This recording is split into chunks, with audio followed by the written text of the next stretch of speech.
Hello and welcome you all to Let's Crack It the Vishay Gupta.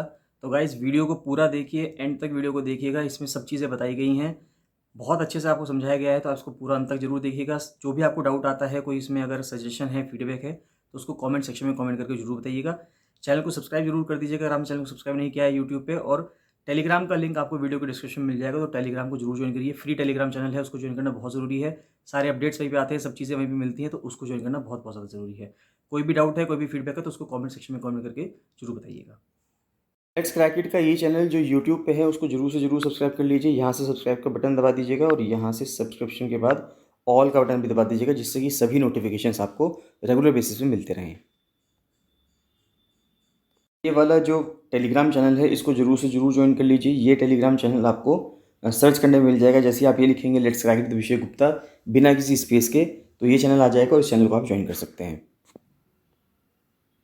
Guys, स्वागत है आपका let's Crack it with Gupta के YouTube channel पर। और हम पढ़ने जा रहे हैं 2 जनवरी करंट अफेयर्स। बहुत इंपॉर्टेंट करंट अफेयर्स है। 2 जनवरी 2023 के करंट अफेयर्स हैं। आगामी जितनी भी परीक्षाएं होने जा रही हैं उत्तराखंड में, यूपी में, यूपीएससी के द्वारा, सभी एग्जाम्स के लिए बहुत बहुत ज़्यादा इंपॉर्टेंट करंट अफेयर्स हैं, तो आप इनको रेगुलर बेसिस पे कवर करते रहिएगा। गाइस, बताना चाहूँगा कनिष्ठ सहायक के एग्जाम के लिए फुल प्रिपरेशन बैच चल रहा है, टेस्ट सीरीज चल रही है। लोअर पीसीएस, अपर पीसीएस के लिए भी फुल प्रिपरेशन बैच चल रहा है, और आप फुल प्रिपरेशन बैच ज्वाइन कर सकते हैं आर सचिवालय का भी। तो इन सभी बैचेस को ज्वाइन करने के लिए आप 7665804421 पर कॉल या मैसेज कर सकते हैं। इन करंट अफेयर्स की पीडीएफ को आप रेगुलर बेसिस पे ले सकते हैं। डेली एमसीक्यू प्रैक्टिस का जो पेड ग्रुप चल रहा है, उसको भी ज्वाइन कर सकते हैं। इन सबको ज्वाइन करने के लिए 7665804421 पर आप कॉल या मैसेज कर सकते हैं।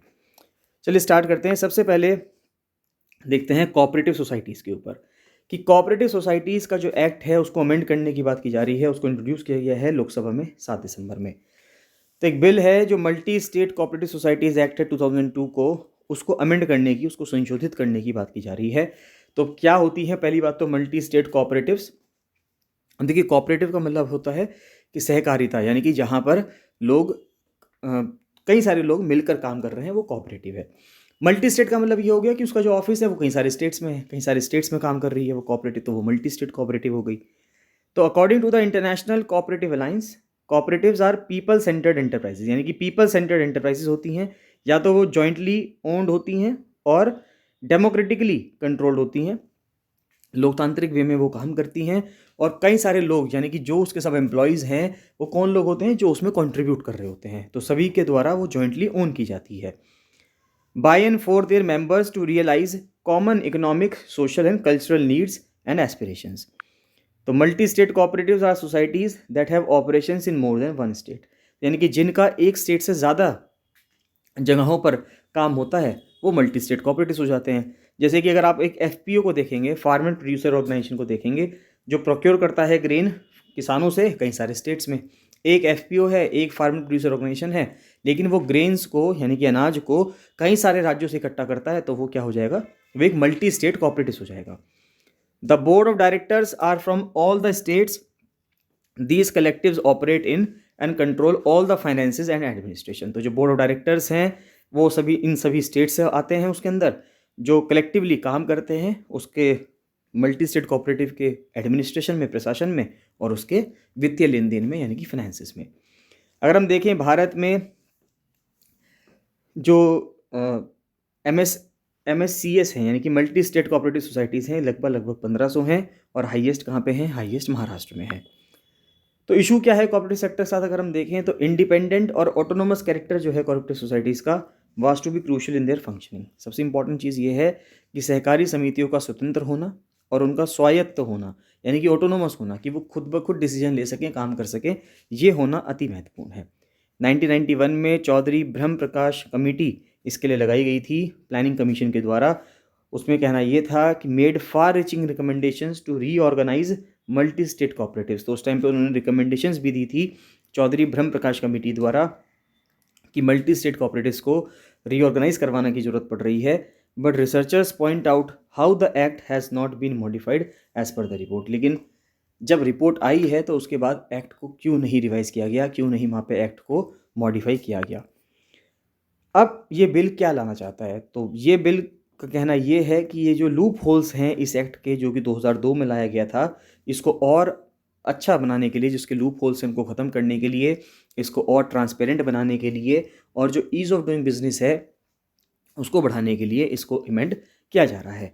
The amendments have been introduced to improve governance. तो अमेंडमेंट्स किस लिए लाए जा रहे हैं? जिससे कि जो सुशासन है उसको अच्छा बढ़ावा दिया जा सके। इलेक्टोरल प्रोसेस यानी कि जो अंदर उसमें इलेक्शंस होते हैं, लोगों को चुना जाता है, उस प्रोसेस को अच्छा बनाया जा सके। स्ट्रेंथन मॉनिटरिंग मैकेनिज्म, जो मॉनिटर करने का जो मैकेनिज्म है उसको बढ़ाया जा सके। And enhance transparency and accountability, और जो ट्रांसपेरेंसी है और अकाउंटेबिलिटी है उसको भी बढ़ावा दिया जा सके। Bill also seeks to improve the composition of the board. जो बोर्ड मेंबर्स हैं वो कितने होने चाहिए, कितना कंपोजिशन होना चाहिए उनका, यानी कि 5 मेंबर्स होंगे, 10 मेंबर्स होंगे, 15 होंगे, उस चीज़ का कंपोजिशन जो है उसको इम्प्रूव करने की बात की जा रही है। फाइनेंशियल डिसिप्लिन होना चाहिए सोसाइटी के अंदर। Besides enabling the raising of funds in multi state cooperative societies, और फंड्स किस तरह से रेज किए जाएँ इन सोसाइटीज़ के, उनके ऊपर भी चर्चा की जाएगी। Bill provides for the creation of a central cooperative election authority. तो एक इलेक्शन अथॉरिटी बनाने की बात की जा रही है कि एक कोऑपरेटिव इलेक्शन अथॉरिटी बननी चाहिए, जिसके वजह से ये इलेक्शन अथॉरिटी ये देखेगी कि सभी कोऑपरेटिव्स में तरीके से चुनाव हो रहे हैं या नहीं हो रहे। The authority will have a chairperson. इस अथॉरिटी में एक चेयरपर्सन होंगे, वाइस चेयरपर्सन होंगे, 3 मेंबर होंगे जो सेंटर के द्वारा अपॉइंट किए जाएंगे। The constitutional domain of states in regulating cooperative societies was upheld by the Supreme Court last year when it struck down a part of the 97th Constitutional Amendment Act. 2011 में ये act आया था। It also envisaged the creation of a cooperative rehabilitation, reconstruction and development fund. तो ये कहा जा रहा था कि इसके वजह से एक cooperative rehabilitation, reconstruction और डेवलपमेंट फंड बनाने की बात की जा रही है, जिससे कि जो सिक मल्टी स्टेट कोऑपरेटिव सोसाइटीज़ हैं, यानी कि जो ऐसी सोसाइटीज़ हो चुकी हैं जिसमें पैसे की बहुत दिक्कत आ गई है, या वो बीमार हैं, बीमार यहाँ पे कैसे हो पाएंगी, वो बीमार होने का मतलब ये है कि वो तरीके से अपना काम नहीं कर पा रही है, तो उनको थोड़ी सी फंडिंग प्रोवाइड की जा सके। This fund shall be financed by existing profitable multi state cooperative societies. तो अभी जो multi state cooperative societies profit में हैं, उनका जो प्रॉफिट है उसमें से कुछ पैसा इनमें लगा दिया जाएगा। Which will have to deposit either ₹1 crore और 1% ऑफ द नेट प्रॉफिट। तो ये कह दिया गया कि जो प्रॉफिटेबल है, यानी कि जो कॉर्पोरेट सोसाइटीज़ प्रॉफिट में चल रही हैं, उनको या तो ₹1 करोड़ इस फंड में देने पड़ेंगे, या उनका जो प्रॉफिट होगा उसका 1% जो भी ज़्यादा होगा, तो जो भी ज़्यादा होगा वो उसमें उनको देना पड़ेगा। अगर ₹1 करोड़ ज़्यादा हैं तो 1 करोड़ देने पड़ेंगे, और नहीं तो 1% देना पड़ेगा। तो ये जो प्रॉफिट में चल रही हैं मल्टी स्टेट कोऑपरेटिव सोसाइटीज़, उनके ऊपर एक्स्ट्रा बर्डन आ गया। अब वो इस चीज़ के अगेंस्ट हैं कि भाई वे क्यों दें इतना पैसा।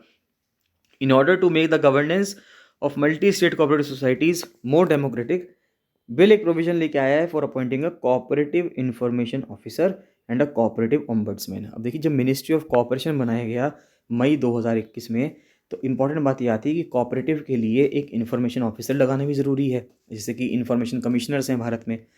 उसी साथ साथ एक कोऑपरेटिव ओम्बड्समैन भी लगाना, यानी कि लोकायुक्त या लोकपाल लगाने की भी ज़रूरत है। टू प्रमोट इक्विटी, यानी कि समता लाने के लिए और फैसिलिटेट करने के लिए किस चीज़ को, समावेश को, यानी कि इंक्लूसिवनेस को। Provisions relating to representation of women, SC ST की जो मेंबर्स हैं वो बोर्ड में आ सकें, तो यानी कि उन सब के लिए प्रयास अब किए जा रहे हैं। नेक्स्ट आता है रिलीजियस कन्वर्जन्स पे, यानी कि जो धार्मिक परिवर्तन होता है, धर्म परिवर्तन होता है, उस पर अभी कानून क्या है।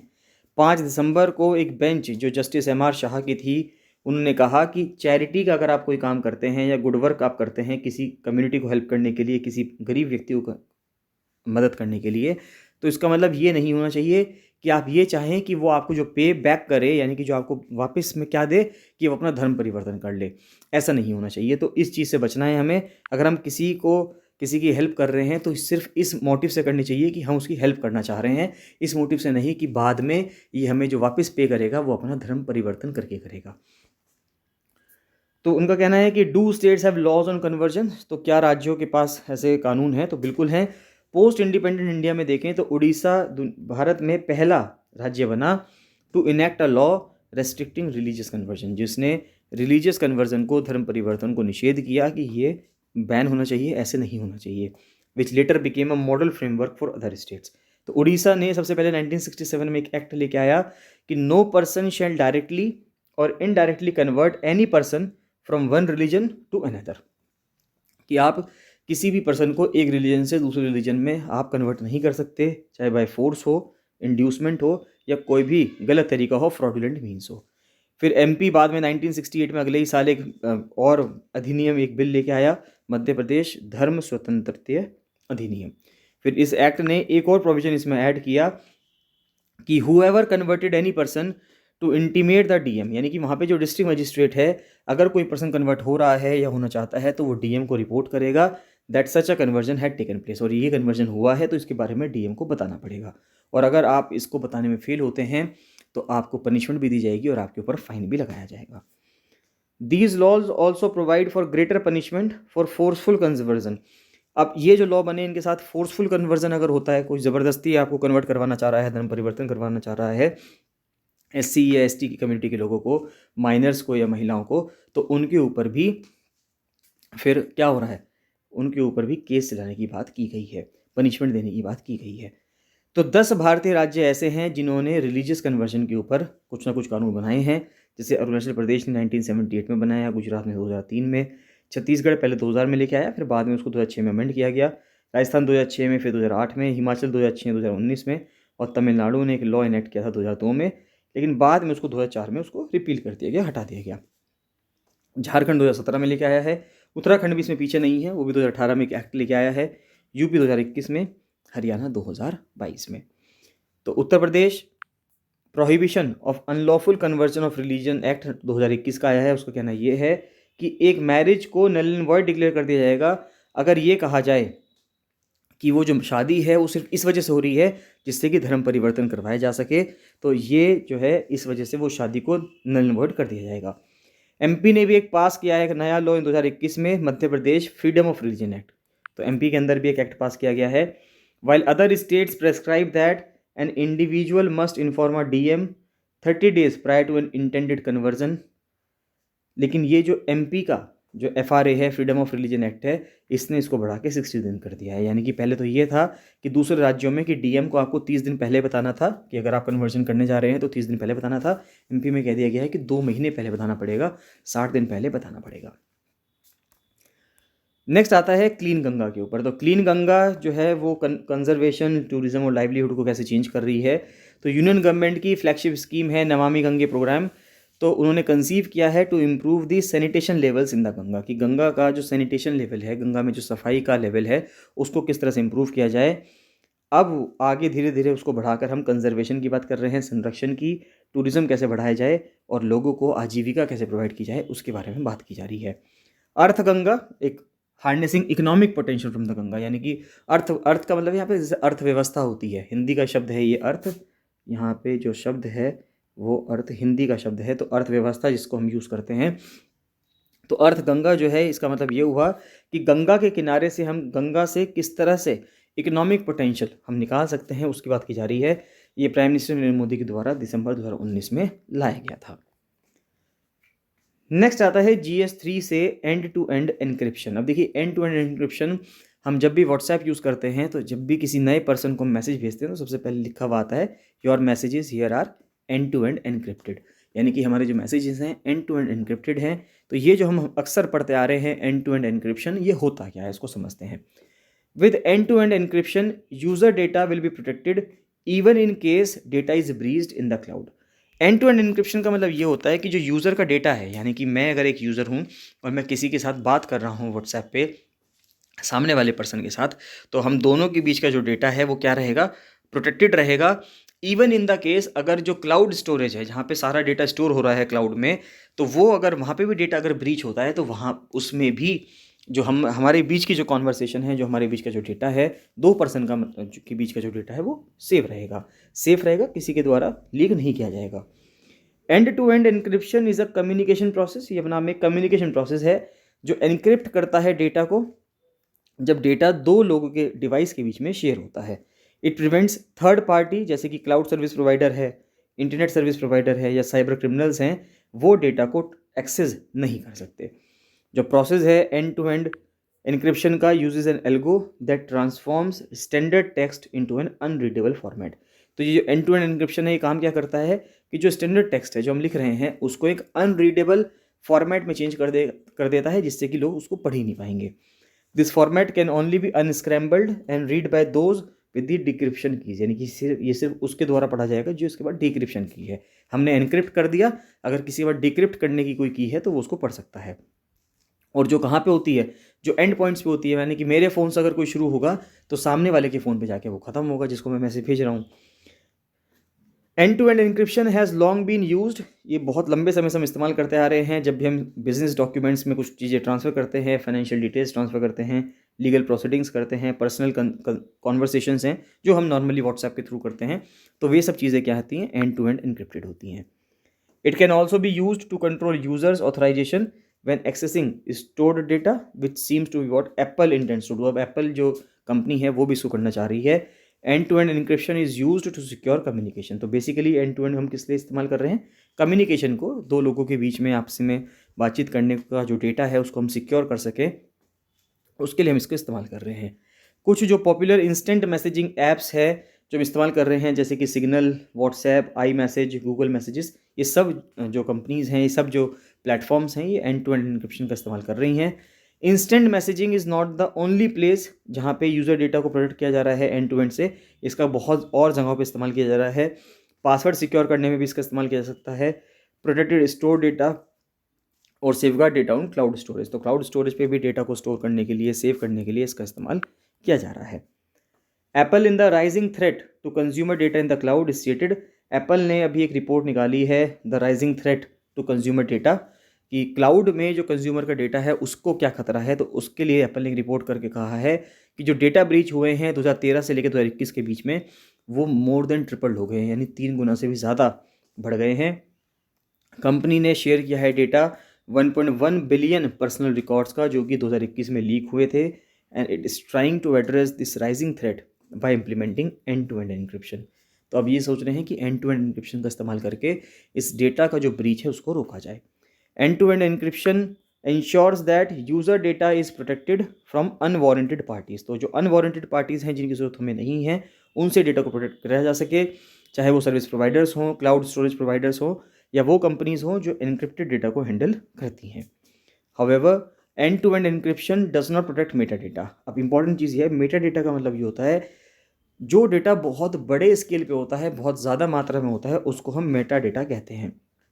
तो ये कहा जा रहा है कि जो एंड टू एंड एनक्रिप्शन है वो मेटा डेटा को प्रोटेक्ट नहीं करता है, जो जिसके अंदर कई सारी इन्फॉर्मेशन होती है, कि जैसे कि एक फ़ाइल कब क्रिएट हुई, किस डेट को हुई, कब उसे भेजा गया, कौन किन किन के बीच में भेजा गया, ये चीज़ें जब शेयर की जाती हैं, ये सब चीज़ें मेटा डेटा के अंदर आती हैं। तो एंड टू एंड की वजह से ये डेटा तो सेव नहीं हो पाता, या ये डेटा तो सिक्योर नहीं हो पाता, लेकिन उस डेटा के अंदर क्या था, दो लोगों के बीच में जो बातचीत हुई, तो ये तो सेव नहीं हो पाएगा, ये चीज़ तो नहीं सिक्योर हो पाएगी कि किन दो लोगों के बीच में बातचीत हुई, लेकिन उन दो लोगों के बीच में क्या बातचीत हुई ये सिक्योर हो सकती है, ये किसी को नहीं पता चलेगी। नेक्स्ट आता है, प्राइम मिनिस्टर ने ओपन किया है phase 1 of the Mopa international airport Goa में। तो आपसे सवाल पूछा जा सकता है, आपसे सिंपल सा सवाल है कि मोपा इंटरनेशनल एयरपोर्ट अभी हाल ही में खोला गया है प्रधानमंत्री द्वारा, ये कहाँ पे इनॉग्रेट किया गया है, ये गोवा के अंदर इनॉग्रेट किया गया है।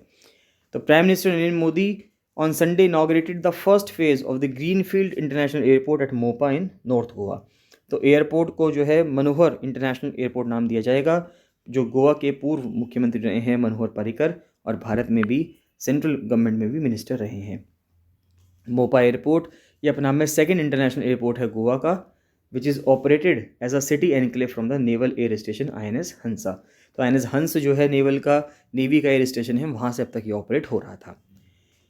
फिर नेक्स्ट आता है साइंस एंड टेक से वापस से न्यूज़ है कि इंडिया का पहला इंडिजिनसली डेवलप्ड जो हाइड्रोजन फ्यूल सेल बस है उसको डेवलप किया गया है CSIR के द्वारा और KPIT के द्वारा पुणे के अंदर। तो ग्रीन हाइड्रोजन अपने आप में एक एक्सीलेंट क्लीन एनर्जी फ्यूल है, क्योंकि जो हाइड्रोजन है जब वो बर्न होता है तो वो बहुत कम या कुछ भी नहीं, अपनी जो उसकी से जो एमिशंस निकलते हैं वो नेग्लिजिबल होते हैं, या ऐसे होते हैं कि जो इन्वायरमेंट फ्रेंडली होते हैं, यानी कि इन्वायरमेंट को कुछ भी नुकसान नहीं पहुँचाते। दैट एनेबल्स डीप डीकार्बोनाइजेशन, कि हम डीकार्बोनाइज कर पाएँ, of difficult to abate emissions from the refining industry. The fuel cell utilises hydrogen and air to generate electricity. तो फ्यूल सेल क्या करेगा, हाइड्रोजन का इस्तेमाल करेगा और हवा का इस्तेमाल करेगा इलेक्ट्रिसिटी को जनरेट करने के लिए, टू पावर द बस, जिससे कि बस को पावर दिया जा सके। The only effluent from the bus is water, therefore making it possibly the most environmentally friendly mode of transportation. Comparison के लिए अगर हम बात करें, एक सिंगल डीजल बस जो है, जो लंबे रूट पर चलती है, वो 100 टन CO2 छोड़ती है हर साल। और अगर हम भारत में देखें तो भारत में ऐसी मिलियंस बसेस हैं, यानी कि 10 लाख से भी ज़्यादा बसेस हैं। जो high efficiency fuel cell vehicles हैं और जो हाई एनर्जी डेंसिटी के जो हाइड्रोजन है, ensures that the operational costs in rupees per kilometer for fuel cell trucks and buses are far lower than diesel powered vehicles। तो इससे जो fuel cell trucks हैं, जो डीजल पावर्ड व्हीकल्स हैं, and this can bring freight revolution in India. और भारत में जो freight revolution है, यानी कि जो माल की ढुलाई है, उसके अंदर एक क्रांति आ सकती है। प्रीलिम्स के लिए कुछ फैक्ट्स देख लेते हैं कि पहली मीटिंग जो हुई है G20, जब से 1 दिसंबर से भारत ने G20 की प्रेसिडेंसी संभाली है, तो पूरे भारत में अगले साल तक मीटिंग्स चलती रहेंगी। तो G20 की पहली मीटिंग जो हुई है फाइनेंस और सेंट्रल बैंक के डेप्यूटीज़ के द्वारा, वो बेंगलोर में हुई है। COP15 जो हुआ है CBD का, कन्वेंशन ऑन बायोडाइवर्सिटी, उसकी कॉन्फ्रेंस इस साल मॉन्ट्रियल कनाडा के अंदर हुई है। ILO की जो DG हैं वो फॉर्मर प्राइम मिनिस्टर रहे हैं टोगो के गिलबर्ट एफ होंगबो। फिर जो प्रेसिडेंट हैं वर्ल्ड बैंक के, वो उस टाइम पे कौन है, वो है डेविड मालपास। MD कौन है इंटरनेशनल मॉनेटरी फंड की, IMF की, क्रिस्टलिना जॉर्जीवा। और DG कौन है वर्ल्ड WTO की, वो है एनगोजी ओकोंजो इविलिया। फिर अपीडा क्या है? अपीडा अपने आप में, यानी कि agricultural and processed food products export development authority, APEDA जो है ये एक स्टैट्यूटरी बॉडी है, यानी कानून के द्वारा बनाई गई है, ministry of commerce and industry के तहत आती है। ये नोडल एजेंसी है किस चीज़ के लिए? भारत के जो एग्रीकल्चर के और जो प्रोसेस्ड फूड के जो एक्सपोर्ट हैं, उसके लिए यही बॉडी रिस्पॉन्सिबल है। For facilitating and promote export of horticulture, horticulture का एक्सपोर्ट हुआ, फ्लोरिकल्चर यानी फ्लावर्स वगैरह का एक्सपोर्ट हुआ, प्रोसेस्ड फूड का, जैसे कि हमने किसी चीज़ से चीज़ को प्रोसेस कर दिया, कोई पिकल बना दिया, अचार बना दिया, मुरब्बे बना दिया, तो वो सब प्रोसेस्ड फूड है। पोल्ट्री प्रोडक्ट्स है, डेयरी प्रोडक्ट्स है, या और दूसरे जो एग्रो प्रोडक्ट्स हैं, उन सब के एक्सपोर्ट का जो काम करता है वो अपीडा काम करता है। सूत्र संताति, ये अपने आप में एक एग्जीबिशन हुई है, जिससे कि जो डाइवर्स टेक्सटाइल ट्रेडिशंस हैं, कि जो अलग अलग जगहों पे पूरे भारत में जो टेक्सटाइल के ट्रेडिशंस हैं, उनको एक साथ लाया जा सके। सूत्र तंताति का अपना में मतलब होता है एक धागे का लगातार बढ़ते चले जाना, कंटिन्यूटी ऑफ यार्न। तो श्री पुरुषोत्तम रूपाला ने ऑनलाइन एक लॉन्च किया है ऑनलाइन मार्केट प्लेस, जिसका नाम है एक्वा बाजार इन मत्स्य सेतु ऐप। तो मत्स्य सेतु में, यानी कि जो कि मछली पालन के विभाग से अगर हम देखें, तो वहाँ पे एक एक्वा बाजार लॉन्च किया है। ग्रामीण उद्यमी प्रोजेक्ट लॉन्च किया गया है रांची के अंदर, जिससे कि स्किल डेवलपमेंट को और एंटरप्रेन्योरशिप को बढ़ावा दिया जा सके। स्किल इंडिया मिशन के तहत जो ग्रामीण उद्यमी है, अपने आप में एक यूनिक मल्टी स्किलिंग प्रोजेक्ट है, जिसको national skill development corporation NSDC ने फंड किया है, जिसका एम है कि 450 ट्राइबल स्टूडेंट्स जो हैं MP में और झारखंड में, उनको ट्रेनिंग दी जा सके। इस प्रोजेक्ट को 6 राज्यों में इम्प्लीमेंट किया जा रहा है, महाराष्ट्र में, राजस्थान, छत्तीसगढ़, MP, झारखंड और गुजरात में। फिर 11वां नेशनल सीड कांग्रेस जो है वो राजमाता विजयराजे सिंधिया एग्रीकल्चर यूनिवर्सिटी ग्वालियर में हुई है। बिसफिनॉल A अपना में एक इम्पॉर्टेंट फीड स्टॉक है, यानी कि जानवरों को खिलाने वाली एक चीज़ है, for the production of epoxy resins, polycarbonate और दूसरे इंजीनियरिंग प्लास्टिक्स। PM ने कॉन्ग्रेचुलेट किया है इंडियन रेसलिंग टीम को on winning 16 medals at the under twenty world championship. India की रैंक 3rd आई है इंटरनेशनल एस्ट्रोनॉमी और एस्ट्रोफिजिक्स ओलंपियाड में, इसमें उसको 3 गोल्ड 2 सिल्वर मिले हैं। भारत ने 3rd रैंक सिक्योर करी है मेडल टैली में 15वें international olympiad of astronomy and astrophysics में। भारत की तीसरी पोजीशन आई है जॉइंटली अगर हम देखें सिंगापुर के साथ, जिन स्टूडेंट्स ने 3 गोल्ड जीते हैं, 2 सिल्वर मेडल जीते हैं।